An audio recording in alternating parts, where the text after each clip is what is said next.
जय हिंद दोस्तों, आप सभी का बहुत बहुत स्वागत है मेरे YouTube चैनल पे। मैं आप सभी को प्रतियोगिता दर्पण का जो सार संग्रह है वो करा रहा हूँ और इससे पहले मेरे 3 से 4 क्लासेस हमने कंप्लीट कर चुके हैं।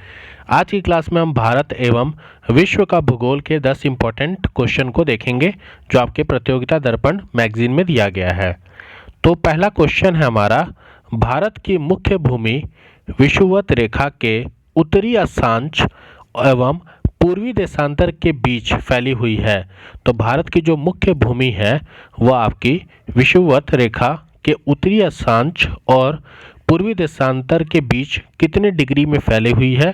तो ये आपकी उत्तरी अक्षांश की अगर हम बात करें तो 8 डिग्री 4 मिनट से लेकर 37 डिग्री 6 मिनट उत्तरी अक्षांश और 68 डिग्री 7 मिनट से लेकर 97 डिग्री 25 मिनट पूर्वी देशांतर के बीच में फैली हुई है। अगर आप ध्यान से देखें तो आपको 30 डिग्री का गैप दोनों में देखने को मिलेगा।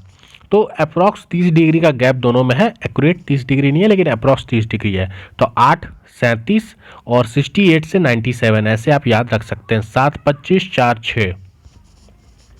क्लियर है। नेक्स्ट क्वेश्चन में चलते हैं। महादेव पहाड़ियाँ मिकार हिल्स भारत के किन क्षेत्रों में अवस्थित हैं। तो महादेव पहाड़ियाँ और मिकार हिल्स भारत के किन क्षेत्रों में अवस्थित हैं। तो मध्य भारत और उत्तर पूर्वी भारत में आपका महादेव पहाड़ियाँ और मिकार हिल्स भारत के अवस्थित हैं। कहाँ पे? मध्य भारत और उत्तर पूर्वी भारत। डंपा टाइगर रिजर्व किस राज्य में अवस्थित है। डंपा टाइगर रिजर्व किस राज्य में अवस्थित है। तो ये आपका मिजोरम में अवस्थित है।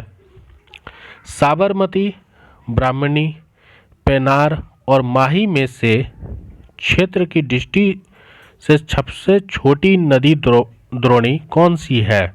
साबरमती, ब्राह्मणी, पेनार और माही में से क्षेत्र की दृष्टि से सबसे छोटी नदी द्रोणी कौन सी है। तो आपकी साबरमती हो जाएगी, ये सबसे छोटी है।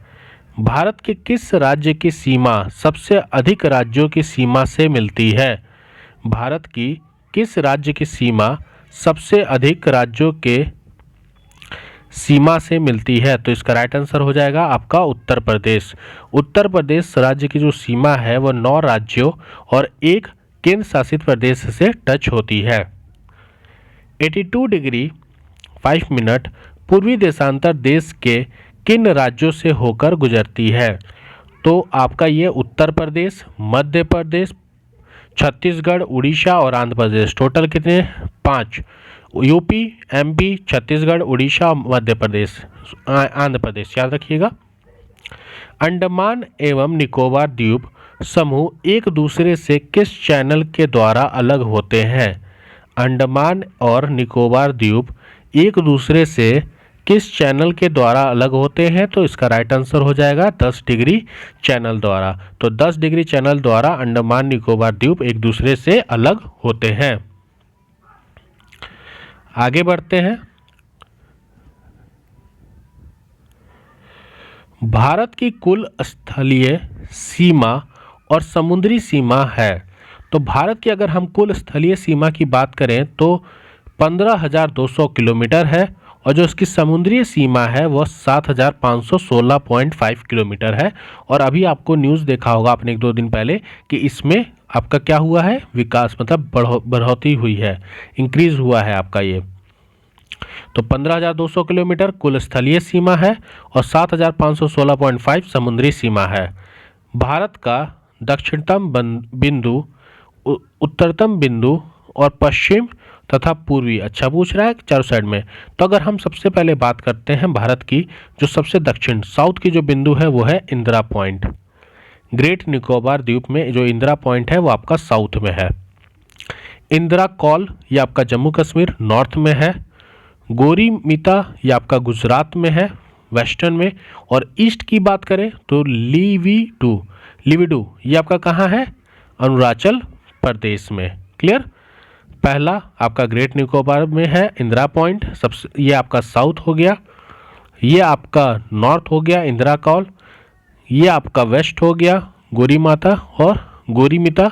और ये आपका हो गया लिविडू आपका ईस्ट। भारत और चीन के बीच की सीमा रेखा को क्या कहते हैं? तो मैकमोहन रेखा कहते हैं। इसको क्या कहते हैं? मैकमोहन रेखा कहते हैं। भारत और चीन के बीच में, भारत और चीन के बीच में जो बॉर्डर होती है उसे हम LAC कहते हैं, लाइन ऑफ एक्चुअल कंट्रोल। और भारत और पाकिस्तान के बीच की जो सीमा है उसे हम क्या कहते हैं? तो उसको हम क्या कहते हैं, ये आप बताइएगा। POK नहीं कहते, POK तो जो पाकिस्तान ऑक्युपाइड कश्मीर है उसे कहते हैं, इसे हम बोलते हैं LOC। ठीक है। और बाकी एक दो चीज़ें और थी, जैसे अफगानिस्तान और पाकिस्तान को कौन सी रेखा बांटती है, तो ये भी आप बता सकते हैं। तो आज हमने भारत और विश्व के भूगोल के जो प्रतियोगिता दर्पण थी आपकी जनवरी मंथ की, जो जनवरी मंथ की मैगजीन आती है प्रतियोगिता दर्पण में, उसमें कुछ सार संग्रह के क्वेश्चन दिए गए थे। उसी सार संग्रह के क्वेश्चंस को मैंने आपके सामने करवाया। मिलते हैं नए वीडियो में। जय हिंद।